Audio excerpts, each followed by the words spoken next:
Goblins, welcome to this episode of You See a Pair of Goblins, play and podcast featuring your illustrious hosts.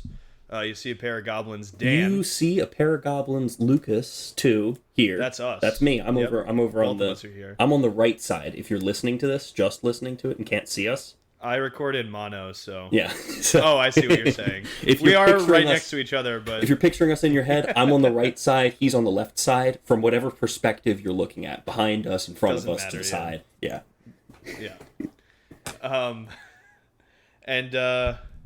Let's just get into it. We're going to start out with the deck tech just to go over what the B-roll in the background of the video is going to be, and then we're going to get into some paper Magic I've been playing, Magic Worlds, and Magic 30, and then we'll round it out with everybody's favorite Is It Legal and Historic. Does that sound all right, Lucas? That sounds lovely to me, and it's a deck that I love talking about, love playing, and is honestly one of my favorite decks of all time. Rakdos Unfortunately Sacrifice. or fortunately for you, either 18 months too early for the deck, or right on time, whichever way you want to think about it. You've been grinding this deck for, I think, as long as I remember playing competitively with you. Yeah, so I started this deck. I started playing this deck even before they printed Mayhem Devil. None of these cards were printed when I first started playing Rakdos Sacrifice, and it was a list with Judith. I don't know if you remember that card. Hold on, let me pull it up. A legendary creature that had a similar to Mayhem Devil effect, where you're essentially using it as an anthem for your team, and it pings people when creatures die, but it's not nearly as consistent as Mayhem Devil was. Then when they printed this, I would run lists with Mayhem Devil that had the god... what was the name of that god? God Eternal Bantu. So the combo was you would put God Eternal Bantu if you had one or two devils, one devil and you got them down low enough, or two devils and you could have any board state. Sacrifice every single permanent you have, ping them to death with like 10 triggers. Oh, sure. And that's clearly a jankier version of what this became. Yeah. Because like 5 mana and have a bunch of board state to try to win the game, not as good. But as more cards got printed, this deck just kept getting more and more efficient. Yeah, and of course the most important cards, the cat in the oven, just gives you you throw them in there. Yeah. It's called cat oven because you of in cat, of out cat, eat the food. So that's the premise of the deck. And this list in particular gets to take advantage of another card that's an all-star, Claim the Firstborn, which just totally obliterates any chances for creature decks to come back in after, it's such a blowout. Not to get too deep in the weeds yet about this deck, because we're going to talk about it in terms of the metagame breakdown in for the Worlds. But I think the fact that you have Claim the Firstborn to deal with mid-range, just any mid-range matchup, is probably what puts this deck over the top, in my opinion. Like, being able to just grab a 3-drop creature, 4-drop creature, like a Shieldred or what have you, makes it, like, the best Fatal Push in existence. Yeah. Because then you just sack it to the oven. It only grabs 3-drops, so when you're playing against Rakdos mid, it's basically, it steals every single creature in their deck except for Shieldred or Kalitas. And for those matchups, you got 4 Fatal Push. To deal with that. Right. And Fatal Push is always revolted, so it's not like it's actually the best Fatal Push deck ever. Yes. I've had like a love-hate relationship with Fatal Push just because I think it's hit or miss, especially in a non-fetch land format, whether it's even good. Mm-hmm. But I don't think there's any mistake about it in this deck. I think it's always good. Like, turning it on is actually hard in Explorer, and this deck does a great job of it. Yeah, clearly. And then you run some tech just in K Command. A little Unlucky Witness, I think, is a novel addition for you, right? Yeah. So let me talk a little bit about the card choice. You still want like 10 sacrifice effects for any of these decks. So Witch's Oven, Deadly Dispute, and Village Rites are all your sack outlets. Your interaction is Claim the Firstborn, Fatal Push, and then the rest of the cards are kind of like a little bit flex slottish. You want some creatures to be able to sack. You want some sort of creatures that are able to push damage. and you want some sort of top end, and all of your top end needs to be at the 3 mana slot, or else you're too slow. Yep. So if you end up like going slower and putting Corvolds in your deck and adding green mana, adding Trail of Crumbs, it's a totally different deck because it's just meant to go a lot slower. We've had that conversation a lot when brewing and tightening the screws on this deck, and it never seemed like the green edition was worth it. I mean, Gilded Goose is great, but marginal and not really that important to this deck. Mm-hmm. And the big dragon, what was his name again? Kenrith? Corvold. No, Kenrith? Corvold. Corvold just felt like win more. Like it felt like you could just have the win with the Mayhem Devil and a bunch of sack triggers, and then you would play the Corvold and like give up an entire turn essentially of game actions and for basically marginal value. Yeah. The upside of Corvold you're probably is gonna win like with reach anyway. The upside of Corvold, if you land it and it survives a turn, you win the game. But there's so many cards like that you can do that, and it's still a bad card. And Corvold is. But I also think you were gonna most of the times at 5 mana, if you're ahead, you're gonna win the game anyway. Which means that, like in this deck at least, and then.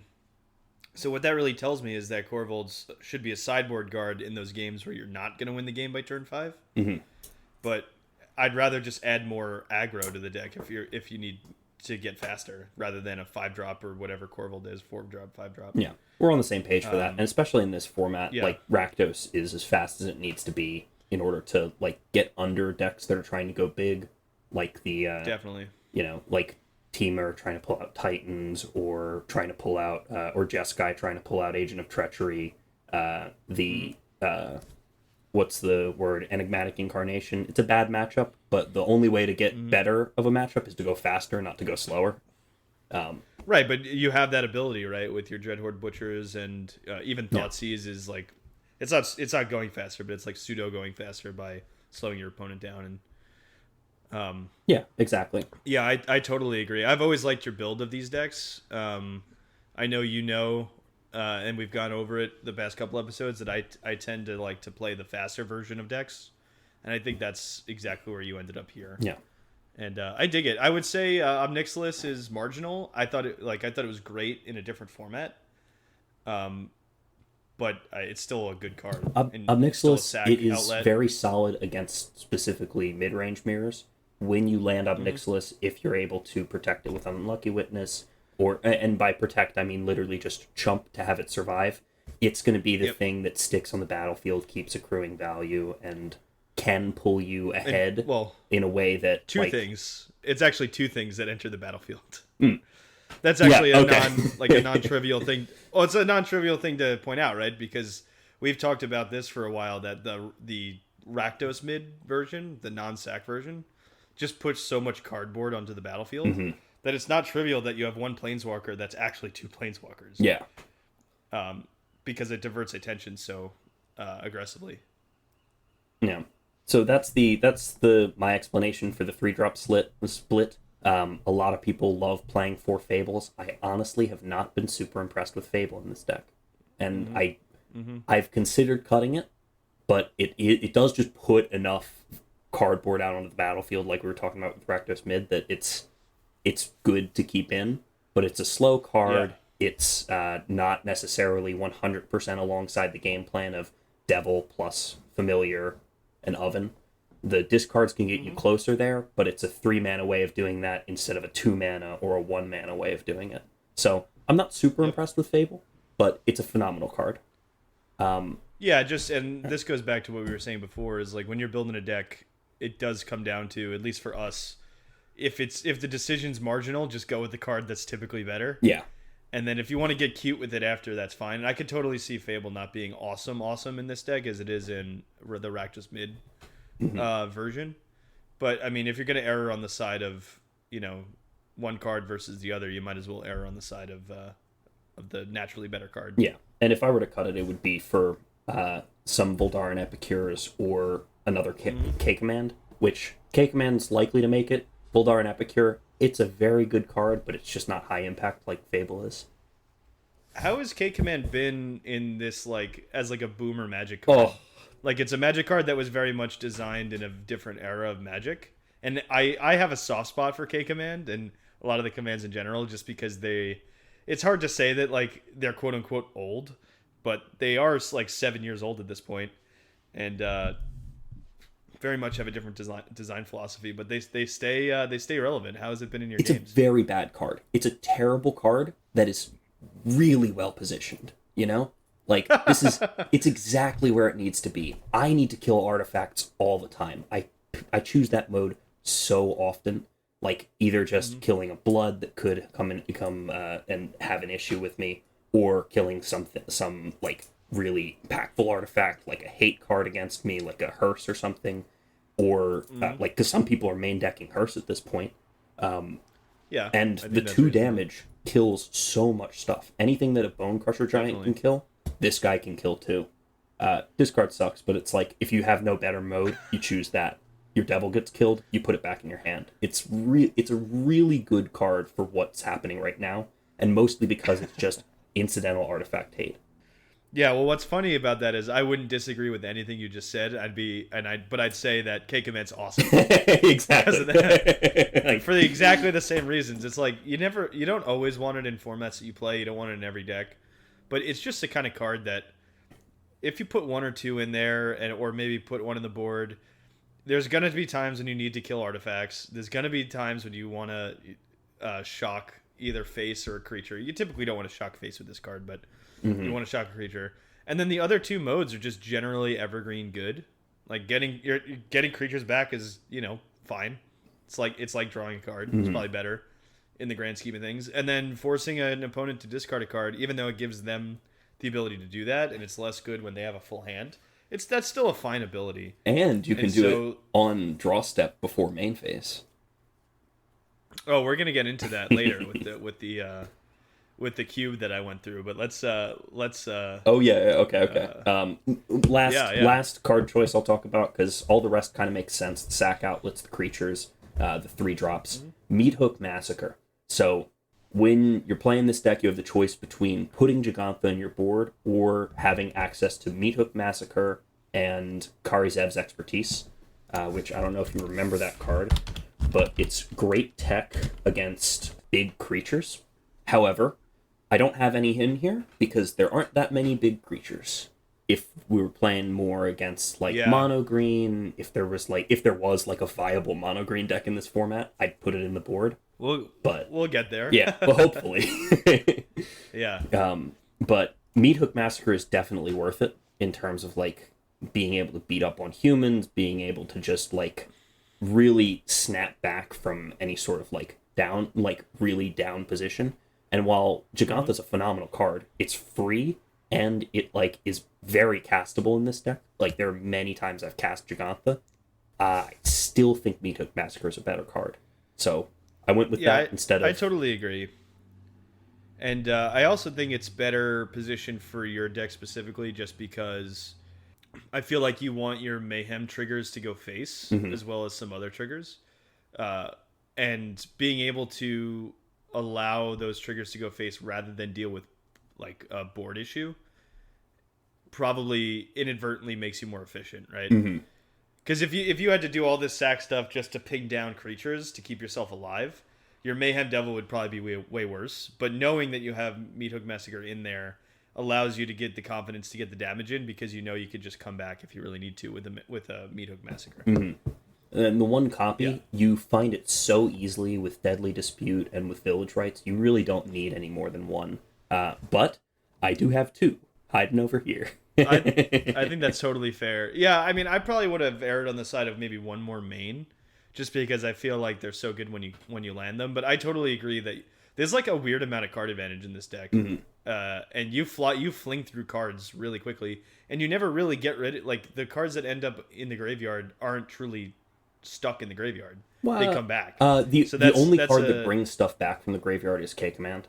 And right, but Cauldron Familiar itself comes back. Yeah, I can. But that's pseudo card advantage right there, right? Yeah. Because the cat doesn't just go away when it's in the graveyard; it can come back and have that kind of give you something to spend your mana on or your resources on, even if you don't have cards in hand. So. No. Well, the other thing is with Meat Hook Massacre, I'm totally with you. I erred on the side of adding 2 to the deck, and when I first made this deck, well, not when I first made it, but when I tweaked it to not have Jegantha anymore, I started with 2 Meat Hook Massacre main, and I just found that that it gets stuck in your hand. You draw it too much, and it doesn't do anything on a board that's at parity or even a little bit behind parity. You need to be losing really badly to want this. Okay, that's fair. Yeah. And if you're just playing this out as I'll pay 2 mana and have like a effect on the board, you're not using it. You're not using it right. Right. You gotta save it for the value. Totally agree. Okay, so folks, this is what you're gonna see gameplay of during our conversation. Yeah. Let's get into it. Let's continue. Yeah, let's get into it. News of the week. Nothing specific. Magic 30 has just ended, right, in Las Vegas. Yeah. To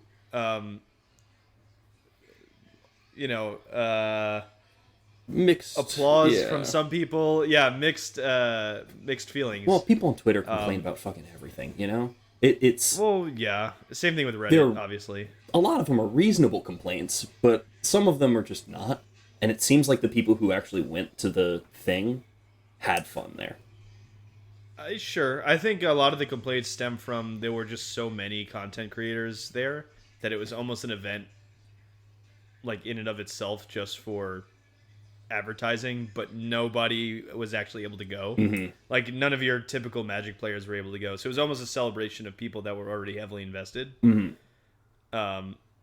Which was, maybe tasteless, but I don't really have a strong opinion here or there. I think like things like Comic-Con and stuff, like if you're into it and you want to make the investment to fly across the country and do your thing and pay admission fees or whatever, then that's your prerogative, but this was never something I was considering anyway.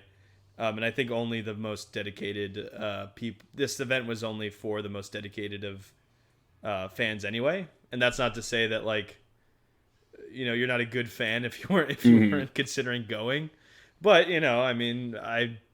I'm not that invested, so I'm not looking to spend $1,000 on a Magic trip. Yeah, the other thing is it was heavily tilted towards people who were Commander players, people who were just paper players in general, people who are going to go there and buy paper product, which totally makes sense on Wizards' side, but we mainly play Arena, So we can do that at home. Yeah, right. Yeah, exactly. And that's where I thought it was also oddly positioned, where there was a big Commander sub-theme. I know Wizards has really invested in Commander as of maybe the last 5 years, and especially the content that it sponsors. Yeah. Through like Tolarian Community College and like these like Commander YouTube videos and stuff that seem to get a lot of traction. Also, every set having 800 legendaries to try and satisfy the Commander people. Yeah, and a sub Commander set with every set. Yeah. Seemingly. So I understand trying to make the event centered around Commander, but there's a bit of a dichotomy here of Commander's intended to be a casual format, and Magic 30s was intended for fully invested players. So having these things together doesn't make a ton of sense. Mm-hmm.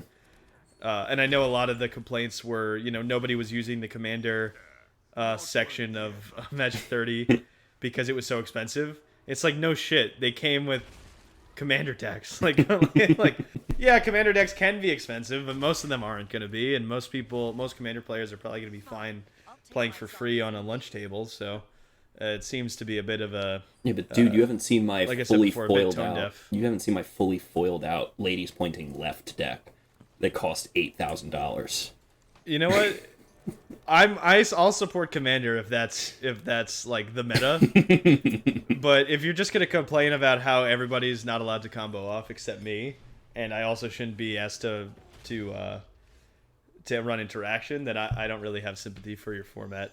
Yeah, I mean, look, if I have to play cards like Beast Within, I'm not gonna play the format. Right. Yeah, and then argue with professional Magic players that Beast Within is actually good. I don't think that's going to work. I don't think that's going to work very well. But, I mean, that's besides the point. I'm sure the event was great. It seemed like a bunch of fun. It seemed pretty exclusionary. And I think that's all I have to say about that. Yeah. But hidden in the annals of Magic 30 was this little thing, this little nugget, which was Magic Worlds. Yeah, the World Championships of Magic the Gathering were played this weekend. And full disclosure, I mean, I would not call myself the most heavily invested in organized play, especially because I'm not on Twitter and I don't really get updates on the latest decks and trends or whatever, as much as I keep up with metagame. But we're pretty invested in Magic news. I think we're just players that want to keep up with it. Yeah. And even then, I didn't know Magic Worlds was going on. Oh yeah, Which I think is borderline unacceptable. It was insane. I didn't see any advertising for it amongst the like Magic 30 advertising. Like any. Agreed. They talked about it a little bit, but it was really like, oh, watch this stream on Twitch, and they got 10,000 people to watch on Twitch. Like there are normal like streamers that are able to pull those numbers. It's not embarrassing, but it's also like this could be the biggest event of your year, and it's just nothing. Yeah, not to compare it to other games necessarily, but like the League of Legends Worlds is like a week-long insane event with live broadcasting, people going to the event and watching the games live and what have you. And I know it's a different game, but that seems to be an important factor in other esports' revenue stream and advertising in a way to drive up interest. And I think it's something that Magic doesn't do very well. No. Even though they could, because I think a lot of people interact with the game in a casual way, which is fine. That's how most people interact with games. But I do think there's an interest in saying, this is how if you were to interact with this in a much more serious way, this is what it would look like. Mm-hmm. And I think that's an interesting angle that most regular people can't get outside of something like Magic Worlds. Yeah. With like super high profile commentators and great production and stuff.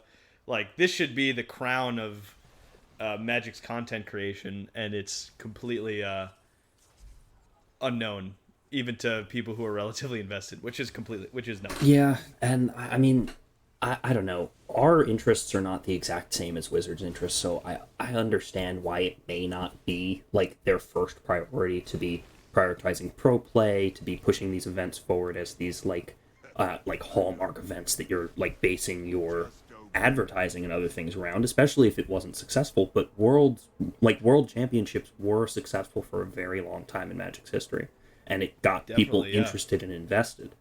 So having at the height of the game's like popularity right now, which more people are playing Magic than ever before, to just sort of leave it behind because it's not exactly what people are looking to do. It's just kind of like it's like that Henry Ford quote where it's like, oh, if I showed a million people, what they'd ask for is a faster horse. What they're asking for is EDH play, when you could be showing them what Magic has the capability of being. And watching the people this weekend, it's hard to say that this isn't a totally different level of play than what we're used to doing on an everyday basis. Yeah, and totally, and how deep the decisions go and stuff is interesting in its own right, in the way that sports is interesting. Like, I can't play basketball. Rather, like, sure, I can go down to my local park on the corner and play basketball, but it's never going to be as amazing as when LeBron James or Kevin Durant play basketball. And so, like, it's a totally different experience to watch it versus to play it. Mm-hmm. Which is something that I think Magic could have taken advantage of, which is, watching the best in the business play the game to the best of their ability, alongside, also the casual player being able to interface with the game in a way that they feel comfortable through Commander. I think that's my take on it, is that they promoted casual content at the expense, or seemingly at the expense of competitive content, whereas it seemed like they could both coexist without one stealing any light from the other. Mm-hmm. Which is a shame, because I think I would have loved to watch the other events, and I know I think they had a cube stream the week prior that was all like hyper competitive cubes of different kinds, and like I would have loved to watch that, but yeah. I didn't know about there it. There was the beta draft in person too in Magic 30. Yeah, that would have been so cool. Like right. So unfortunately, this comes from a place of love rather than resentment. I want to like reiterate, we're not like parading over Twitter or Reddit or whatever how upset we are. It's just like, it would have been nice to have more exposure to these things that I think a significant part of the fan base would have also enjoyed. Yeah. In saying that, Worlds still happened. And there was still a hyper competitive format that was taking place. And so we're going to talk about that a little. I will note that I'm coming from a position of ignorance. Like I said before, I did watch a few hours of Standard, but I didn't know about it until later. So you may have to take over a bit here, but I think we'll be able to talk intelligently on the two formats regardless. Yeah, for sure. And it was like such a long event. It started on Friday morning, went all day Friday, all day Saturday, and then half the day on Sunday. And when I say half the day, I mean literally from like 1 to 8. So it was still like 7 hours of gameplay. So it's tough to expect anyone to like see all of even the feature matches, much less see all of the like match breakdowns. Tournament was 64 people, started with 2 rounds of, or was it 64 or was it 32? I think it was one or the other. But they had 2 pods that they were drafting between. Ended up doing 3 rounds of draft with those decks that they drafted in the pods. Then went on to Standard, and that was day 2, where they played matches in a Swiss format. Then they continued the Swiss with Explorer. So instead of having a whole separate setup, they just added to your win-loss rate in the Explorer format. Then when they narrowed it down to the top 4, they went back to Standard and people played the Standard decks. So you had to do well in the Swiss portion for both formats before you were ending up playing in the Standard. So if you did mildly well in Standard, but you crushed it in Explorer, you did really well overall. And a lot of the top people were basically doing that. 3 out of the 4 top 4 were on Mono Blue in the Explorer portion and were a part of the same team. They were on, I think, Team Handshake. Or at least two of the 3 were on Team Handshake. The other was playing the same breakdown, and I think they had some sort of conversation between each other. It was the Czech guy, Jakub. Yeah, right. Yeah. Yep. The other person that was there was Nathan Stoyer, who ended up winning the whole tournament. He did very well in the Standard portion, was able to stick around for the Explorer portion with his Rakdos sacrifice list, then made it to the top 4. And when he got to the top 4, he had a Grixis deck that had a favorable matchup versus the 3 Esper decks that were played. Oh, he was the Grixis guy. Yeah. I was rooting for him the whole time because I think I told you when you had told me the event was going on, I tuned up and like I saw the deck list and I was like, I would play that Grixis deck. It's a sweet that's deck. how I would try to attack the format. Yeah, and I think there's something to be said about like I think it was obvious that Esper was going to be the main enemy in the format. Coming to the tournament, and I think there's something to be said for trying to attack on a different axis or with a different group of cards, just because mirror matches are inherently 50-50. Mm-hmm. And yeah, maybe you're a better player than the people you're going up against, but at Worlds, like your player edge is probably going to be pretty tiny. Yeah. And so you give yourself a bit of a better chance, I think, if you're like trying to get a deck edge, and really it's the people that attacked the formats well that ended up doing well overall. People who ended up in the Esper mirrors kind of just got bogged down doing, like you said, 50%. And this is the case with the runner-up, Eli Cassis. He was playing Esper in the... He was crushing. He was amazing. Oh my god. He's a phenomenal player. Yeah. All of his decisions were super tight. I think I remember last Worlds he was on like a mono green list with the same list as PV DDR. Yep, Paolo. Yeah, Paolo. Yeah, same list as him, and was like really making like phenomenal decisions with like how he was stacking triggers for like old growth trolls, and how he was like when he was choosing to sack and when he was choosing his like instant speed interaction. And it's the exact same way. Like, the Esper deck was a very complicated deck, and he made the most of it, knew exactly when to turn on a dime and become aggressive. And a lot of the matches that were in the top part, it was because he had this understanding of, like, when to be beating down, when to be taking it slow, and what his outs were. Yeah, and I think generally there was also mirror match deck edge. Funnily enough, like going along with this Illicasis discourse, was there were some people that chose to go with a slightly more aggressive bent on the Esper deck, and I really liked that that metagame call of just trying to get your connive triggers off to grow your what's the name of that card again? I apologize. AO? But yeah. Oh no. The triggers for the 3-drop Esper card that when it attacks you get a connive trigger. Oh Just yeah, trying to, the Sphinx. Rafine. I'm sorry. Scheming Seer. Right. And just turning sideways on that guy and trying to get the beats in, because I think a lot of other people came with the assumption that it was going to be a grind fest, because that's just what Esper with those mid-range decks do well.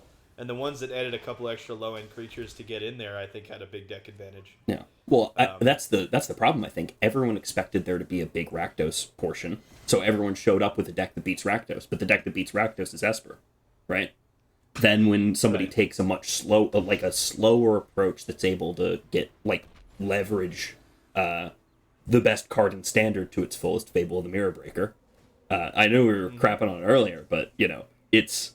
No, we said it was the best card. In this deck it's no good, but in the previous episode or 2 episodes ago, right after Meathook got banned, we said Fable was going to be the best card in Standard. Yes, for sure. And that's the thing. Editor, pull it up. Get it back over here.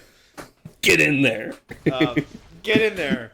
So, we said that, and I think we're totally right, because we're super geniuses. Who understand Magic at its highest level. Yeah. Sure. So in terms of Standard, people were prepared for fast decks with Fable of the Mirror Breaker and the Rakdos lists that were running Invoke Despair, right? Then when he was taking it slower, having more interaction with a Grixis list that was playing Invoke Despair, it was able to still work against these Esper decks at a slightly bigger, slightly slower mid-range deck. And the bigger mid-range deck is always going to win. Yeah, definitely. I think that's great analysis. And I did think it was funny that, none of these decks had Lily in it, right? Nathan's deck had one copy. I think that's interesting that's not... I totally understand why that's not a pillar of the format right now. Just because I don't think, as weird as it is, I don't know if you can waste 3 mana to just be at card parity with your opponent. Yeah. In this format. But it is surprising to me that it's less impactful to the Standard format than I thought it would be. Well, I'm actually really happy because it showcases that how much Magic has changed over the years. The fact that Lily is just, the pluses are kind of just I don't care about that. I'm drawing so many cards. I'm playing so many cards. You're not going to run me out of resource by me discarding a card per turn. That's kind of a ridiculous downside, And you have enough aggression if you need it, and interaction where you could just kill the Lily pretty easily. There's not a ton of protection in the format, so it's just, I think this is going to change when some sets rotate, or when more gets added to the format where it's not just mid-range soup. Mm-hmm. Even though Lily is a mid-range soup kind of card.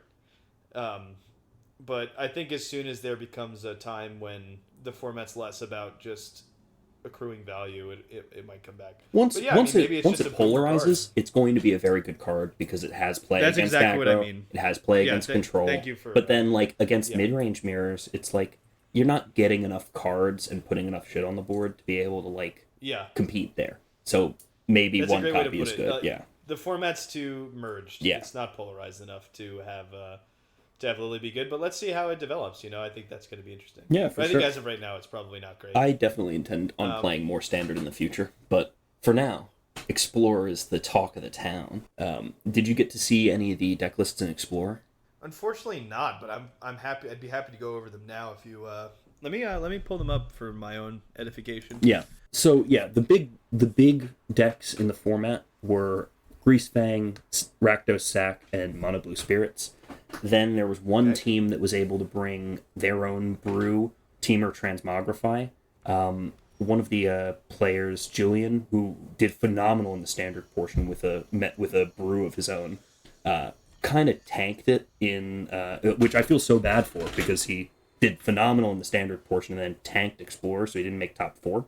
Had a 9-4 record, but the Teamer Transmogrify list was just not able to compete. That's interesting. Yeah, yeah. It was between him, Nathan Stoyer, the previous world champ Yuta Takahashi, and one other guy who were all 9-4, and Nathan Stoyer had the best 9-4, so he got into the top four and was able to Right. lost one game and then crawled his way back, winning 3 matches in a row against the Esper deck, which phenomenal top four, by the way. But that's not the important part. Teamer Transmogrify, and then a bunch of one-off decks. So you'll see like Jund Creativity. That's kind of like Teamer Transmogrify, but like it's running Jund cards instead of the blue cards for interaction. Enigmatic Incarnation. That's another like Labor of Love deck where you're pulling out Agent of Treachery with Enigmatic Incarnation, Azorius Control, just exactly what you expect. Yeah, I think Azorius Control is too known of a deck right now for it to have any sort of deck edge. Yeah. And there's not enough aggro, oddly enough, or like fast mid range for Azorius Control to be any good. Yeah. It's like it's there because somebody its wanted to bring answers are control. not- well, yeah, its answers are not well positioned in the format right now. So Yeah. The rest are really brews, like all one-off decks, with the notable Sure. exception of Rakdos Midrange with Jean-Emmanuel Depras bringing the one copy of Rakdos Midrange. And yeah, that probably wasn't a good call. they interviewed him, and he was like, I was expecting this to be the most representative deck in the format. It's phenomenal in Pioneer. Right. It has every single card, but everyone just teched out to beat Rakdos Midrange, and that's the thing. I think everybody's plan was to beat it, which is unfortunate. Yeah, and if you've been on the ladder, like Rakdos Midrange is everywhere. It's like 50% of the games that I play. Yeah. So they're trying to attack it in a different way.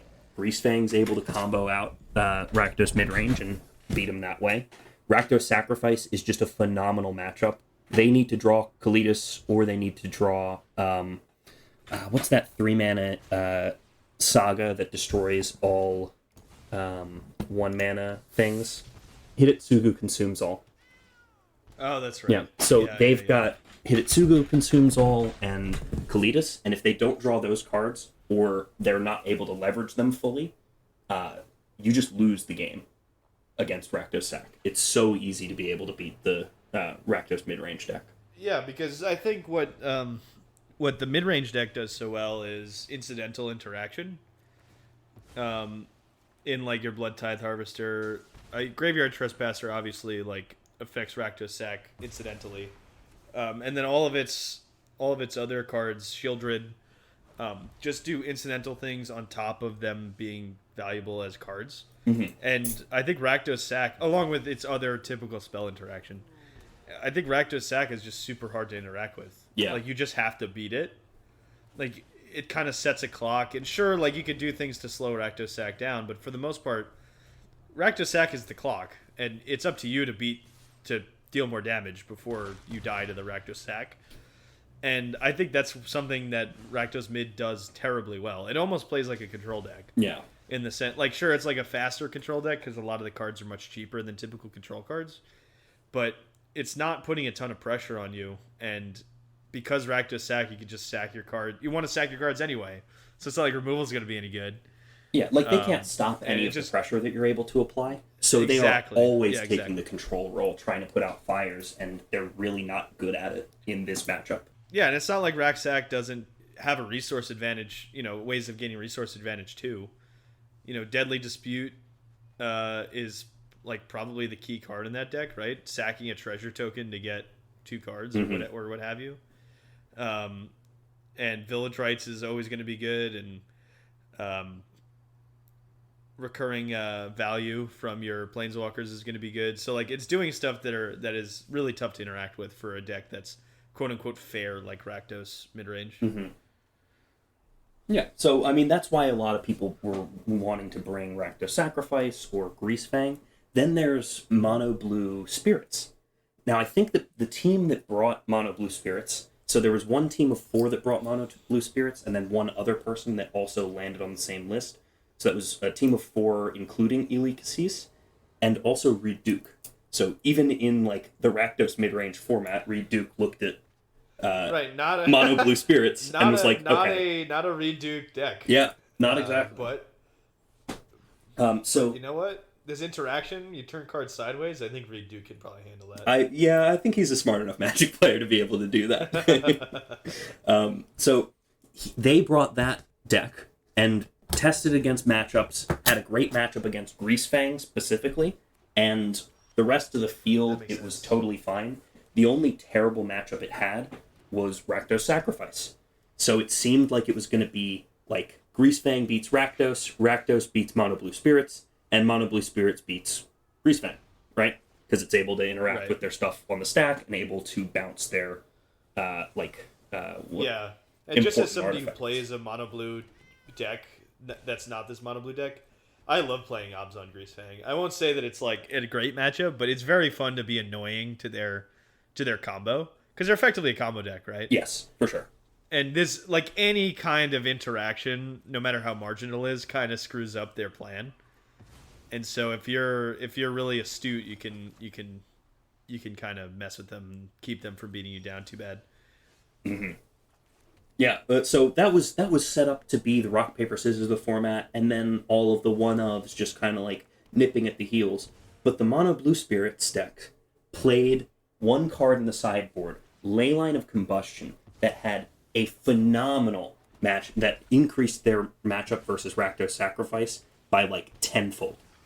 They put 4 ley lines in the board, would mull down to it, and once one of those landed onto the battlefield, you just can't win the game. So let me read Leyline of Combustion real quick. Leyline of Combustion, enchantment. If it's in your opening hand, you can begin with it on the battlefield. Whenever you or one permanent you control becomes the target of a spell or ability, Leyline of Combustion deals 2 damage to that player. So once that's on the battlefield, Mayhem Devil is an actively bad draw, even though it's the best card in your deck. I mean, yeah, that's a great piece of tech too. I mean, that's really leveling the entire field.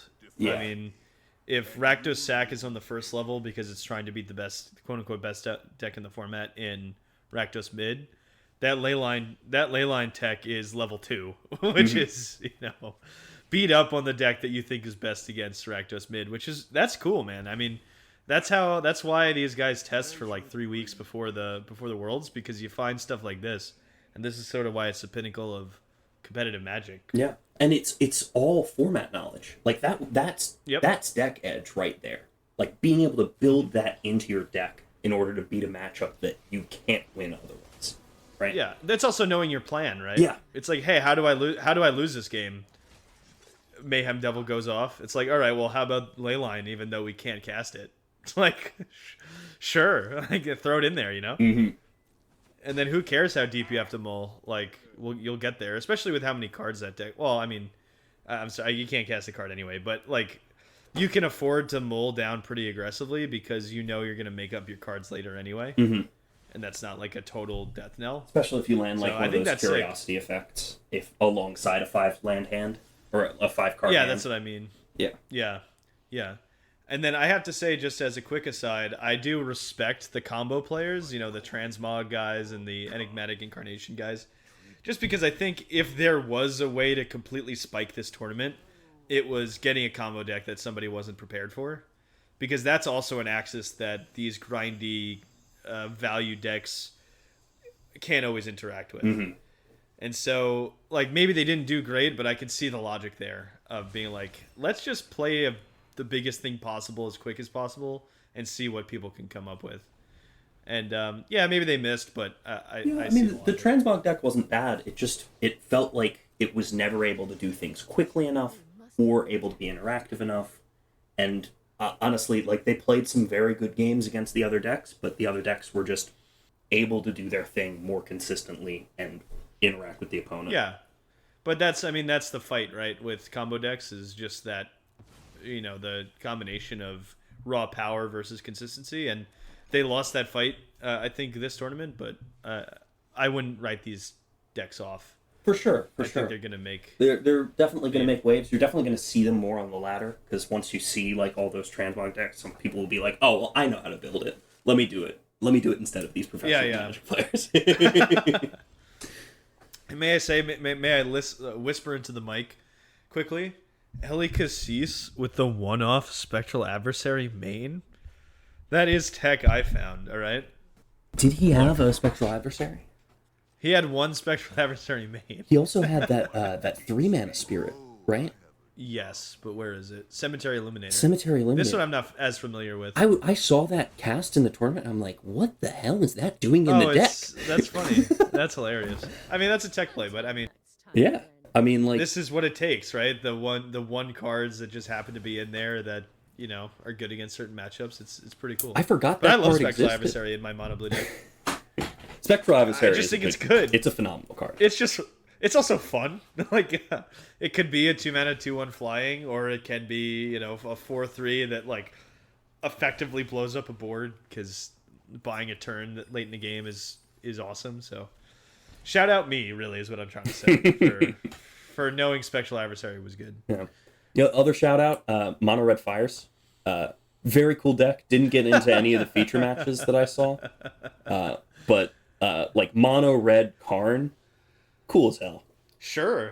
I mean, that's a classic modern deck. I mean, if Big Red is a thing. Big Red's solid. And I love seeing these alt strategies come up in the highest level, just because you might catch someone out and you might spike a tournament. Yeah, and honestly, if this is what the format's going to look like going forwards, I'm so much happier than oh my how god, it's been. Yeah. I want to jam Big Red. Don't let me jam Big Red, Lucas. Oh my god. I will. I'll jam it exactly 3.1% of the time. Just stay optimal. Yes, of course. The other 25%, I'll be doing Abzan, Greasefang, Rakdos Sack, and Mono Blue Spirits. I'll be honest, Abzan Greasefang is not a deck I'm interested in, but I was considering building the Mono Blue Spirits deck. I think the Greasefang deck I don't like playing fragile decks, and I know how, I know probably people that play that deck will say that it's pretty resilient just with how many ways it can get its combo going, but well, what I've been impressed by pass. with the Greasefang deck is how resilient it is after you disrupt them, right? Because they've got they've got like 2 or 3 copies of Can't Stay Away. They've got like multiple like Greasefangs, Parhelions, the ship. Big Boat does a phenomenal job against like the like soupy mid-range decks that have been in the format. Mm-hmm. And honestly, yeah, like, I think it's cool that the deck exists too. Yeah, I think it's a cool axis to play on. Good B plan with Chariot. I don't know, it's fun. The Chariot is the secret tech. Yeah, Chariot beatdown for that deck does give it some legs that it didn't have before. It goes off. Plus, it gets to play Lily, which love to see. It doesn't play set, but I was on the plan of make Lily's +1 an upside, and you know what? Ditching a Parhelion's probably a decent upside for Lily. Lily of the Veil. Yeah. So that's really the tournament. The eventually got won by Nathan Stoyer on Grixis, and the also playing Rakdos Sacrifice. He was able to scrape by in Explorer, able to dominate Standard, and then once he got up to the top, he couldn't be stopped by Esper. So that's that. If we're gonna take away a story from that, I think that's the moral of the story. Nathan Stoyer good. Moral of the story: Esper sucks. Nobody play it. Esper bad. Even though shouldn't have been 68% of the format decided to play it. You know what's crazy? That's more than Omnath. Like when Omnath went to Worlds, that was more than Omnath. Like Omnath was 84% if you didn't split up the lists for different Omnath strategies. But like that's for like Omnath Adventures. Omnath Adventures was like 64% of the meta. Yeah. Do you want to just talk quickly? I know we weren't planning on this, but Standard does seem pretty homogenous, at least from this World's perspective. And I think even the results don't necessarily indicate that that's going to change. Even though a non-Esper deck won, I think the strategies are going to be pretty similar, and it's going to feel pretty like mid-range soup. Well, do you think there's a banning or some sort of shakeup that would happen? And if you do think there is, what do you think it's going to be? Well, first of all, I will say I think that Standard is relatively diverse in the number of mid-range decks that you can show up with. You know, like if you're trying to do Mardu mid, somebody brought a Mardu mid list. I'm a huge proponent of Mardu, even though the mana sucks. Somebody showed up with Grixis, some of it showed up with like everyone showed up with Esper. I think you can be competitive with all of those. People tended to go towards the Esper deck to try and beat up on like the Rakdos lists, but that's just the most obvious next step. It's not necessarily better. And I mean, we saw that this weekend when what was basically a Rakdos list splashing blue won the tournament. And in terms of like what mid-range decks you can play, tons. In terms of what you can actually play in the format, there's no aggro and there's very barely a little bit of control. And until we see like Brothers War printed, I don't think that's going to change. I don't even know what cards you would ban to get that outcome. There's so many good mid-range cards. That's I guess what I was getting at, and this I think is somewhat a symptom of a small format post rotation. Mm-hmm. Like how many sets are in the format? 4. It's Innistrad, SNC, Kamigawa, and so 5. Yeah, five formats. Yeah, and it's like, and so it's like this format's going to get better and more diverse the more sets that are in it, obviously. So I think you're right. I think just waiting is going to be a thing. But, I mean, this is what happens when you have a limited pool of cards. Yep. You get a limited number of optimal strategies. I can't wait for the format to become more speed diverse. I think it's really close to being a really sick format when that happens. Yeah. I think when Brothers War comes out, we're going to see that a lot more. There's a lot of good aggro cards being printed. There's some nuts cards that you want to talk about that just I don't want real quick? Yeah, real quick. Little Monastery Swift Spear action. Monastery Swift Spear. Turn another spoiler. Balmor, and Delver. You just turn them sideways. That's my aggro deck. Balmor, they're Delver, all standard, right? Yeah. Better shock, better opt. There's a new card. I don't know if you saw this printed. Third Path Iconoclast. I may have. What does it do? Okay, so for an Izzet, it's a creature, human monk. Whenever you cast a non-creature spell, create a... You love that text to begin with, by the way. We're into that. Whenever you cast a non-creature spell, create a 1/1 colorless soldier artifact creature token. And it's a 2/1. Oh, wow. It's just... For 2. It's better Young wide. Pyro. Yeah, well, yeah, kind of. I saw someone online saying it's better Young Pyro. You can pitch it to Force of Will. You can pitch it to what? Force of Will. But look, I mean, I think once those cards come around, you're going to have a good wide aggro deck. You'll probably, there's going to be a bunch of big artifacts in Brothers War, so you're going to have some better control payoffs. I think the format's going to be a lot of fun when the next set comes out. And I'm excited. I may actually play Standard. Yeah. Which is something I haven't said since I played Grixis Rogues back in post-Omnath Zendikar Rising, I think. Yeah, it's really exciting. I think that the cards getting printed are really cool, and that they're also putting additional cards into Explorer that have not seen there before, like good tutors, good other stuff. Like it's going to be a fun format. Yeah, I'm ready. All right. So that's been your competitive breakdown. Do you want to get into a little bit more of the casual discussion, just to bring us home a little bit? Yeah, I have to hear about this cube. You can't keep me in suspense any longer. So, for the folks at home, I have been playing with the Magic group about once a week or once every 2 weeks for the past month or so, through a friend of a friend, what have you. And I was invited to a cube last weekend, the same or very similar group in which I did the Dominaria United paper draft a while ago. And I was invited to cube. And so I had actually played cube with this group before, but it was somebody else's cube. It was a very low-powered, really nuts and bolts cube, just creatures, spells, planeswalkers. This was the previous cube that I had played. And, it was fun enough. I don't draft a ton of cube, and I thought it was fun. So that's kind of what I was expecting to get into this Wednesday. That is not what I got into at all. I had walked into a powerless vintage cube, which, when you say that there's no power in it, it's like, okay, well, it's not that expensive. No, that was not this cube. It was truly a Magic Online-esque vintage cube. All the cards were blinged out, foiled, full arts, different altars, the whole 9 yards.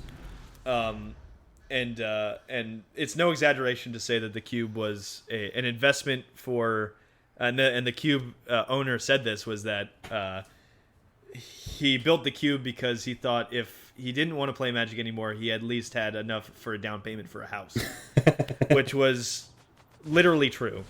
So let me go through it a little bit with you, just the way the cube was constructed. So it was vintage cube, like MTGO-ish vintage cube. It wasn't exactly the same, without, but it was based on interaction. So there was no storm, no infinite combos.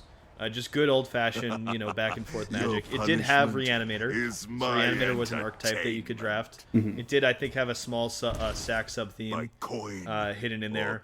But for the most part, it was just good, powerful spells, efficient Magic, back and forth. Let's see who could build the best deck and play the game.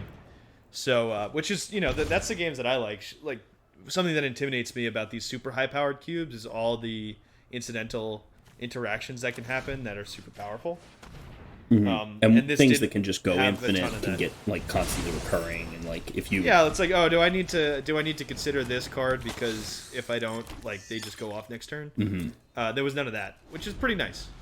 I don't know, how do you want to do this? Do you want to take a guess at what I played? Do you want to do you want me to go through pick orders? I'll take a guess, and then then you tell me how it actually happened. Yeah, why not? I figured it's more fun this way. So I'm guessing that in the first pack, you saw a really good aggressive red creature, ended up pulling into that, then like saw some like great counter magic, like a Daze or like, Force of Will in there, picked that up and ended up, is it aggro? Leaning towards like faster red, like damage stuff. What do you think? So if I were to play a constructed deck, that would have been true.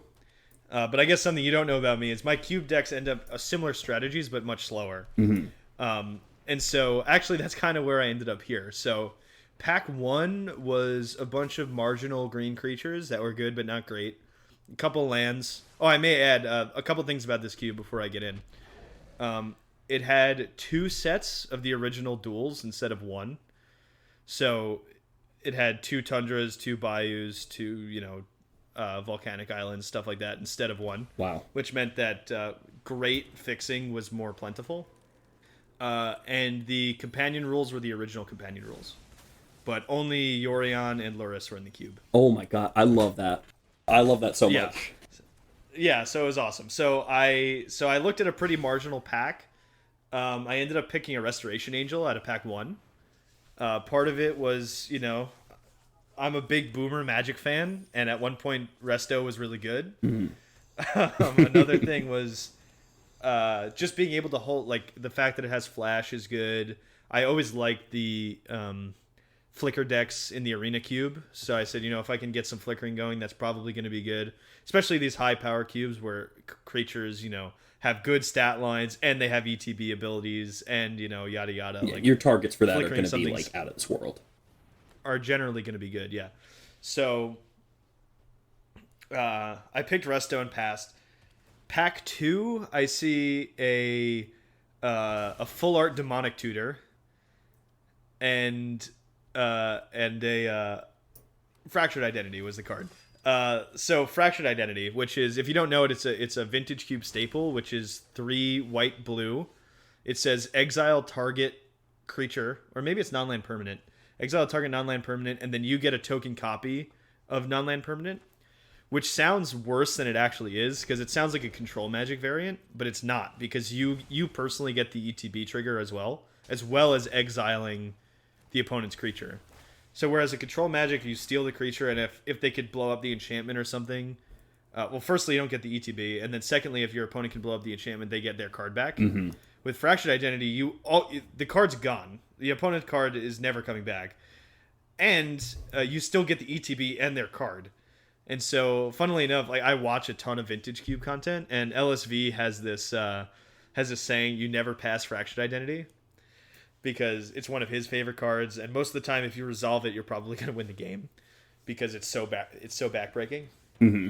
So I had this tough choice between Resto and DT, or Resto and Fractured Identity, And I let LSV speak to me. You know, he said never pass fractured identity, so I didn't pass fractured Yeah, identity. it's I in figured your colors too.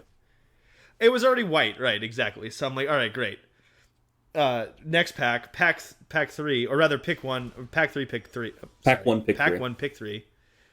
I get past another random pack with 2 picks out of it that I wanted: Cryptic Command or Counterspell. Oh. And this is so this influenced the rest of the draft. So a lot of this draft was like decisions between, do I take the correct call, or am I ever going to be able to cast this card in paper ever again if I don't pick it? So I'm not going to lie to you, that definitely did cross my mind, and so I picked Cryptic. I think that's the right fun call. I'm like, I should probably take Counterspell here, but I'm like, I've never cast a Cryptic Command. I may never again cast a Cryptic Command. I'm just going to go for it. It's also blue. And so I knew getting into it that I was putting a really heavy toll on my mana already, just because Cryptic is, like, I wanted to actively be white, and Cryptic is such a heavy blue investment. Mm-hmm. But I said, screw it, let's go for it. And so I forget exactly how the rest of the picks went. I ended up getting a Force of Will, a Remand pretty late. I got Venser and Vidillion Click, which are 2 cards that I've seen people play in Vintage Cube that I've never been able to cast before. V-Click, amazing. So fun to cast. It seems completely innocuous because it's got the Brazen Borrower. It's basically Brazen Borrower. It's 3 mana, 3/1 with Flash. But you look at your opponent's hand and you discard a card from it and then allow them to draw a card from the top. That's a May ability. And so just being able to get to see their hand, pick their best card out, and give them a random draw is just, it's a ton of fun. I got to say, draw step V-Click you, which is like a boomer magic classic phrase. So that was a ton of fun. And then here's the secret tech, Lucas. This is where the draft went off the rails a little bit. Mid pack 2, I get past a Yorion. Oh my god! And with the old rules, and so I'm like, are we gonna do this? Because I had pulled, like, was pretty disciplined with pulling lands out of packs, like trying to stay open. I think I had a Sacred Foundry. I had a Godless Shrine. Like, I had like off color white duels, just to stay open, just in case I wanted to splash around. And so when I got Yorion mid pack 2, I was like, did I take too many lands to try to make playables to companion this Yorion? And I'm like, all right, every playable blue or white card is I have to take now. And so I ended up adding some pretty marginal cards in there along the way. And I know that in a draft deck, especially with cards as powerful as what was in this cube, having a 60 card deck is suboptimal. But come on, when else am I going to be able to cast Yorion for the old companion rules? Never. Yeah, it's like against the rules. Yeah, so let's do it. So I ended up being blue white, splashing red and splashing black for some oddball cards that fit my strategy, but I needed to add just to make playables. So I think I had a Vanishing Verse. I had a Ajani Vengeant, which is a red white Ajani. Mm-hmm. I had a black card in there. I think it was Mesmeric Fiend or something like that. And so it was fun. I played 60 card Yorion. That's so awesome, dude. Yeah, it was sick. How many lands did you play? I was 28. 28? Okay, that's solid. So not unreasonable, especially with the amount of card advantage I had. Yeah. I think the best. I was thinking back through my draft. I think the best version of the deck was probably a slightly more aggressive 40-card white mid-range deck that was splashing blue for like Remand, Counterspell, and then had like Fractured Identity as the top end, and just like got in with these mid-range white cards that were going late. Like I saw a Blade Splicer late, but didn't take it because I had to take a fixing because of this fucking Cryptic Command. I decided to third pick. Like. That happened a lot where I was like, man, I'd really love this card, but I have to take this Celestial Colonnade because I have to be able to cast this Cryptic Command at some point. Mm-hmm. And so that was probably the thing that derailed my draft the most, but I'm not going to complain. I mean, I played Azorius Control, and it was a ton of fun. I played 3 matches. Match 1 was against the owner of the cube, playing Sultai Control with the Field of the Dead sub theme. Oh, That was Field. that was a super grindy matchup. We finished game 1 when everybody else finished match 1. Wow. I lost game 1. I blew him out in game 2 with a really good tempo draw, where I turn 1 4 spiked or turn 2. I was on the play. I turned 2 4 spiked him. I turned 3 remanded his play. He missed a land drop, and then turn 4 I just started putting V clicks and all these like tempo-y cards out and just kind of crushed him. And then again, game 3 I lost a very, very close game where I drew a Johnny Vengeant that could have like maybe stabilized the game for me. Like I was behind the whole game, but top decked a Vengeant, but didn't have the red mana to play it. Oh, So that's how it goes. I mean, I was behind both games I lost, but it was a very close match. Then round 2, I played against Reanimator, which was actually the person 2 seats to my left. And between us was somebody who had never played Cube before. So he was effectively the guy to my left, if you want to take like pick orders into mind. Mm-hmm. And he had a deck that was full of every card that I gnashed my teeth and passed. Like the demonic tutor. He had the demonic tutor. Yes, he had... what else did he have that I was like, fuck, I really wanted that card. I think he had the counterspell. He had a K command. He was playing Grixis Reanimator. Oh. And he had Archon of Cruelty, Grave Titan. And those were 2... I lost 0-2 in that round to 2 games where I had a chance, but he kind of just ran over me. I Path to Exile the Archon of Cruelty that he had, and he was just able to come back. Mm-hmm. And then game 3, I played up against my friend who actually introduced me to this group. He was playing like green-blue sort of ramp, play big stuff, and I crushed him 2-0.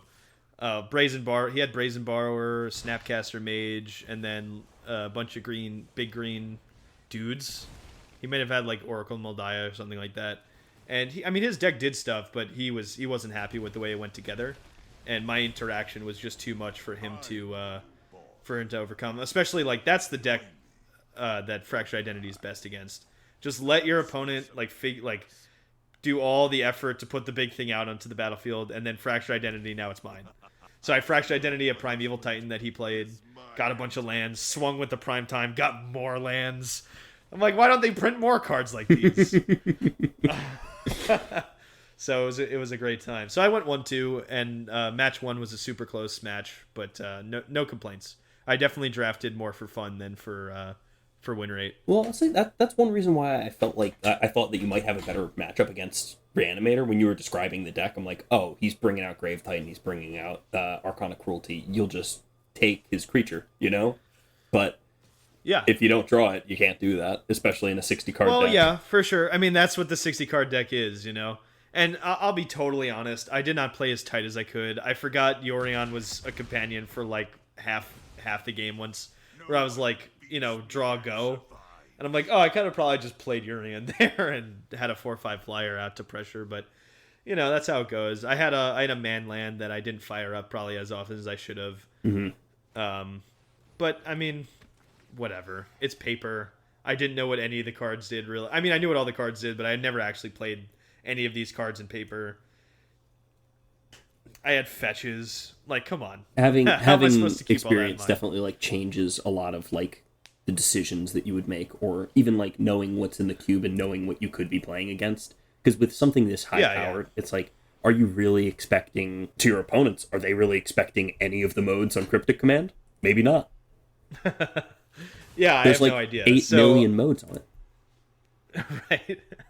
And so, I just drafted the cards that I knew were good, and I drafted for fun. I probably shouldn't have companioned Urian, but fuck anybody else who says I shouldn't have. That shit was fun, and I had a good 1-2 with a close match 1, so no complaints. Yeah, I mean, it sounds like a fun time. I mean, if you get the chance to do it again, you got to let us know like what the Absolutely, yeah. I'll try to remember more closely what actually happened. But I thought I'd be more nervous about playing with such expensive cards. because like, but the way it was presented was super casual. Like, we were all drinking beers. It was 8 of us in the living room, like that kind of thing, real casual. And then it wasn't until I had cracked an Arid Mesa for a Tundra that I'm like, I can't believe what I'm doing right now. It's like, oh, I just got $70 like, worth of cardboard out here.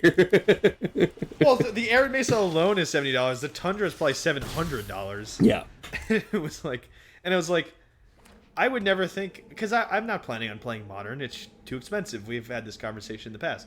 But, like, I'm cracking a fetch land for an OG, like, beta duel to play so that I have perfect mana for my Cryptic Command later. It was unreal. It was a super cool experience, so it's nuts. I hope to be able to play again. Yeah.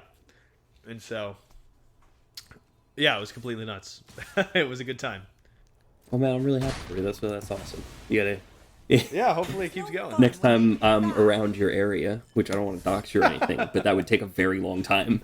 You'll have to swindle me into that group. I'll see what I can do. I mean, I'm sure I could, but I like, all these dudes are super casual in the way that, like, very friendly.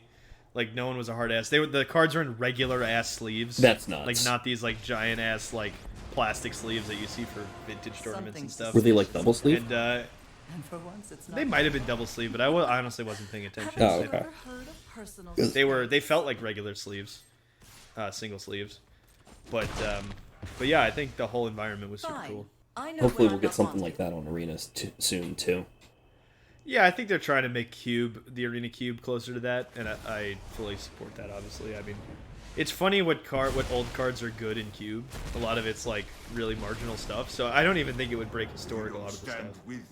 Yeah, and they don't even need to like put Venser, it like V-Click would be totally fine in Historic. Like, there's just a bunch of cards in that cube that would probably be mostly fine, other than the lands. Yeah. We can definitely talk about like what we want in Historic at a different time, because I think we have very different opinions on this. Sure, but yeah, that's a conversation for a different time. But you know, it's not a conversation for a different time. Oh, speaking of Historic. Speaking of Historic, world famous. Is it legal or is it illegal? What is the legality? We never actually in Historic. This introducing is it legal in Historic, and less so this week is it legal, but more what formats is it legal in? Here's your trivia question. You see a Pog Lucas. Okay. 3 cards are legal in Historic and Vintage, but are banned in Modern. Can you name them? Okay. Legal in Historic and Vintage, but not Modern. Okay, so now I'm thinking of this, and if it's legal in Vintage, it's either, like, just kind of unplayable in Historic because we don't have fetches, or it's totally playable in Historic and it's in one of the best decks. So, one card I know for sure, Muxus. Muxus has to be legal in Vintage, but it's too old for Modern. Okay. Alright. Now it's sort of going back and thinking about, like, what other cards were introduced during the anthologies and during Jumpstart. Because, like, it can't be in any of the Modern Horizons Jumpstarts because they had plenty of ones that were there. I'm tempted to go after some Merfolk on this one. But the problem is, I think the oldest Merfolk in Historic is Lord of Atlantis. And that one is legal in Modern because I think there was a reprint. And I've seen Modern Merfolk lists that run Lord of Atlantis. Or whatever the... Oh, I'm sorry. So, your line of thinking is correct. Yeah. But we're going to go back.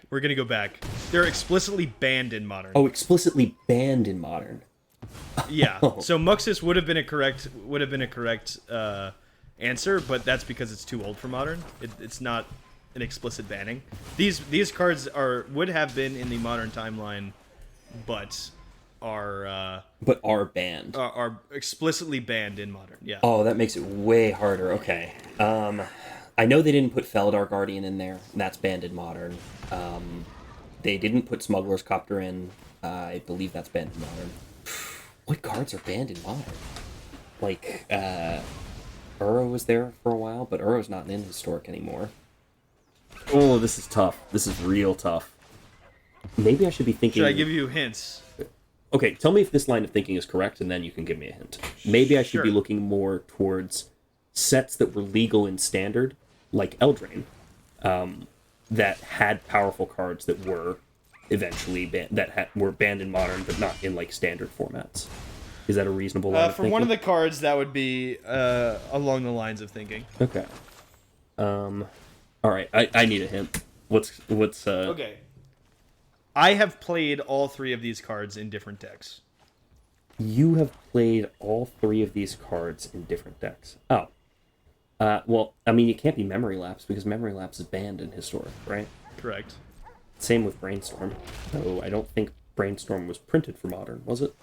I don't. I think it was. Yeah, I'm not sure. Yeah, it was in Modern at some point. It was in Modern at some point? Okay.